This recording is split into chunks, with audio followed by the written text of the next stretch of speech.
Guys, I hope आप लोग सब ठीक होंगे।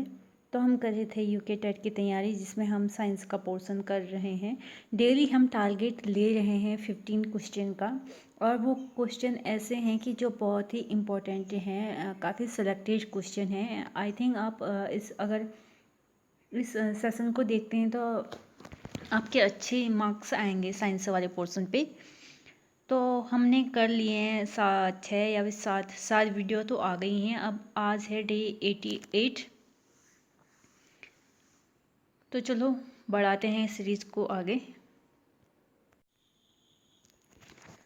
तो आज का पहला क्वेश्चन है, द्रवित पेट्रोलियम गैस में मुख्यतः कौन सी गैस उपस्थित होती है? ब्यूटेन और प्रोपेन, प्रोपेन और एथेन, मेथेन और ब्यूटेन, ब्यूटेन और मेथेन। तो जो एलपीजी होती है उसमें कौन सी गैसें उपस्थित होती हैं? तो जो एलपीजी होती हैं उसमें होती हैं ब्यूटेन और प्रोपेन। सेकंड क्वेश्चन है, मूत्रालयों से आने वाली गंध का मुख्य कारण क्या है? मेथेन की उपस्थिति, प्रोपेन की उपस्थिति, ब्यूटेन की उपस्थिति या एथेन की उपस्थिति। जो शौचालय होते हैं, ज़्यादातर पब्लिक प्लेसेस के जो शौचालय होते हैं उसमें बहुत गंदगी आती है, क्योंकि वहाँ साफ़ सफाई तो होती है नहीं। तो जो वहाँ से स्मेल आती है उसका क्या कारण है?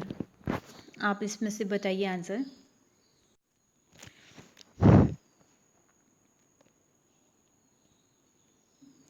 तो आई थिंक इसमें आंसर ही गलत है, क्योंकि टाइपिंग में मिस्टेक हो गया होगा। आप कोई भी एक कट करके इसको यहाँ पे अमोनिया की उपस्थिति कर दो। अमोनिया।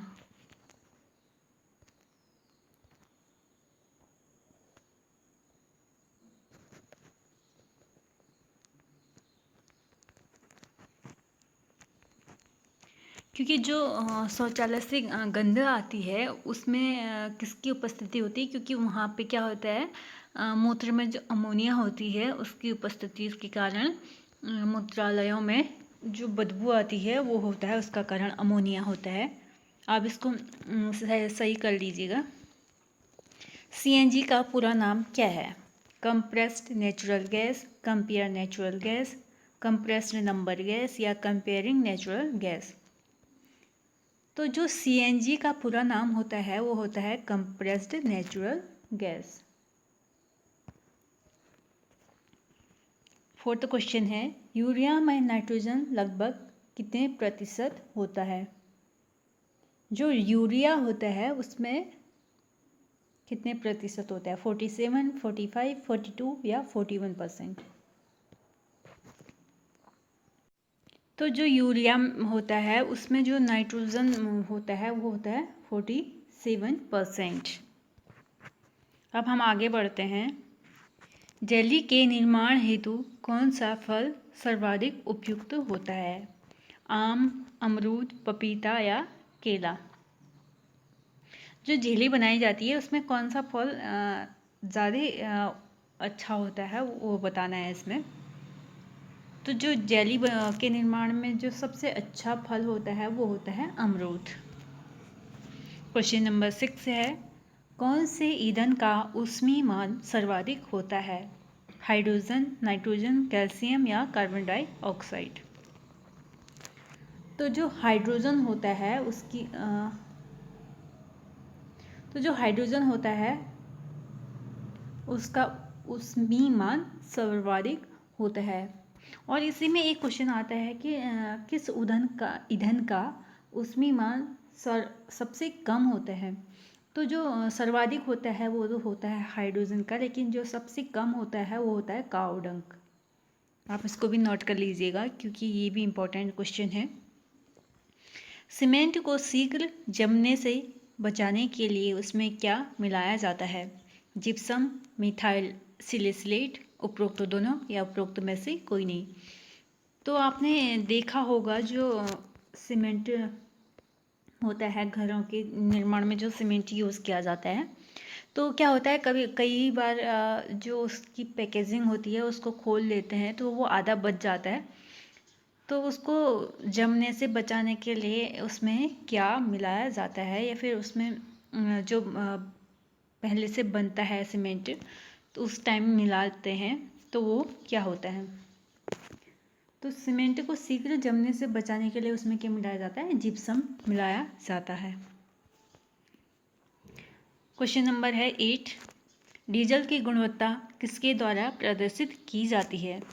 जो डीजल होता है, सीटेन संख्या, ऑक्टेन संख्या, उपरोक्त दोनों या उपरोक्त में से कोई नहीं। जो डीजल होता है उसकी गुणवत्ता का जो प्रदर्शित करती है वो होती है सीटेन संख्या। सीटेन संख्या।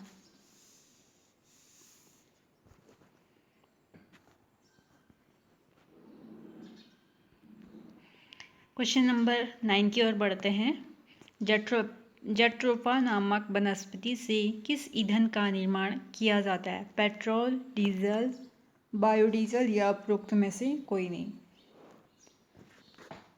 आप इसका आंसर अगर आपको आ रहे हैं तो आप वीडियो को पॉज कीजिए और अपने आंसर कमेंट बॉक्स में लिखिए, क्योंकि इससे ना आपकी प्रिपरेशन और बेटर हो जाएगी। तो जो जट्रोफा नामक वनस्पति होती है उससे जो बनाया जाता है वो होता है,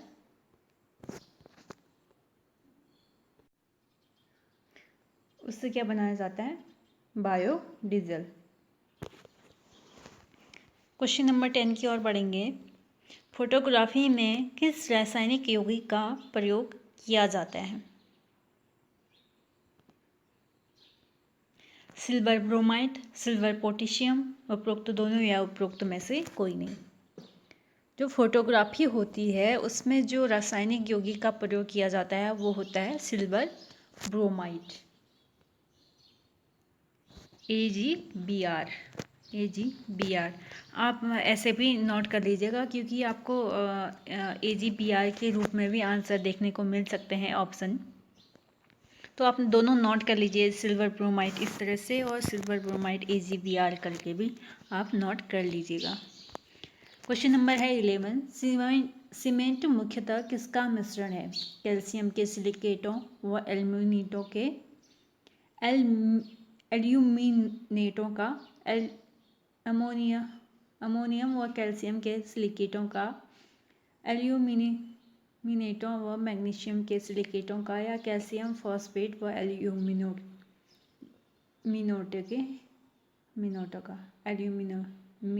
का। तो जो सीमेंट होता है वो होता है कैल्शियम के सिलिकेटों व एल्यूमिनियम के सिलिकेटों का। आप इसको ऐसे नोट कर लीजिएगा, कैल्शियम के सिलिकेट तथा वो एल्यूमिनियम के सिलिकेटों का मिश्रण होता है। क्वेश्चन नंबर है 12, सोडा वाटर बनाने के लिए किस गैस का प्रयोग किया जाता है। जो सोडा वाटर होता है उसके निर्माण में कौन सी गैस प्रयोग की जाती है। CO2, O2, N2 या S2।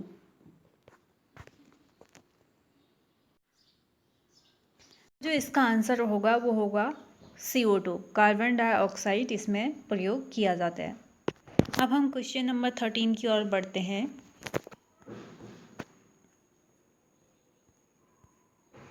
N2 और S2 द्वारा अमोनिया बनाने की हैबर विधि में किस उत्प्रेरक का प्रयोग किया जाता है। लोहा, सोना, चांदी या कार्बन।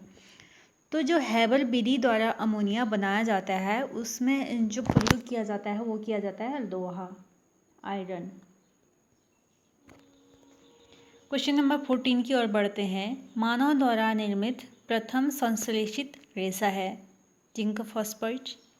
आई थिंक ये दूसरे क्वेश्चन के ऑप्शन इसमें टाइप हो गए हैं, तो आप इसको कट कर लीजिएगा और मैं इसका आंसर आपको बता देती हूँ कि जो मानव द्वारा निर्मित प्रथम संश्लेषित रेशा है वो होता है रेयॉन। आप इसको नोट कर लीजिएगा। आज का लास्ट क्वेश्चन है,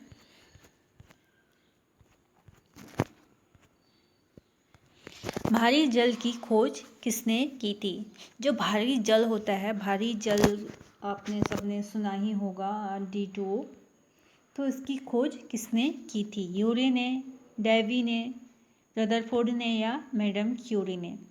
तो जो भारी जल की खोज की थी वो की थी यूरे ने।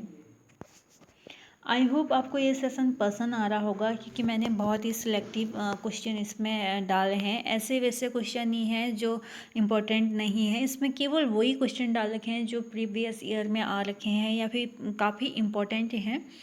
तो अगर वीडियो पसंद आ रही हो तो लाइक शेयर एंड सब्सक्राइब ज़रूर कीजिएगा। Thank you for watching.